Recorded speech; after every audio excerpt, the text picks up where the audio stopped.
Hey, what's up everybody? What's up, Luna Nation? So, I was thinking recently about different religions and specifically about the Muslim religion of Islam. A great claim in Islam is that they have the truth and that basically all the other Abrahamic religions are lying and their book is the only one that's authentic. The Quran is the only one that's authentic. Something that you hear very often from them is that all you have to do is look in it and it speaks for itself. It all makes sense and it stands up completely to every test you can put on it. This is quite a bold claim, and the reality is that it's not true. That when you look at the verses there and you compare them to history and to science, really simple tests in a variety of subjects, you find that there are tremendous mistakes and many things that simply don't make sense at all. So I was thinking, how can they get away with this for so long, for about 1,400 years? How come it stood up for so long and never was debunked already in public and put to rest already?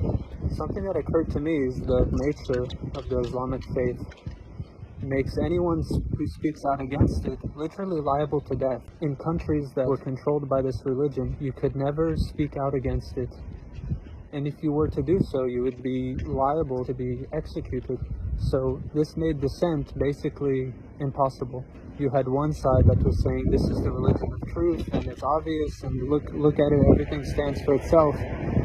But anyone who could say, hey, that's not true, just look here and here and here, anybody who would voice those kinds of opinions would be quickly silenced. So the oppressive nature of the structure of this faith made dissent very difficult. But now we live in different days. We live in days where there's freedom of religion in many areas, where ideas are freely discussed.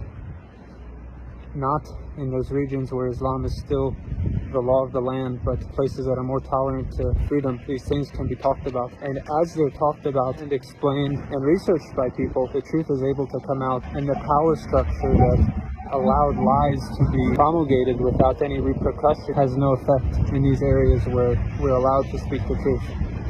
So look into it and you'll find the truth, that Islam is not the truth, that it doesn't make sense. And that's not to say that the Creator doesn't exist or that the Creator isn't great and loving and kind and merciful and wants to accept all people who believe in Him honestly. But the path that was taught by this religion simply doesn't hold up.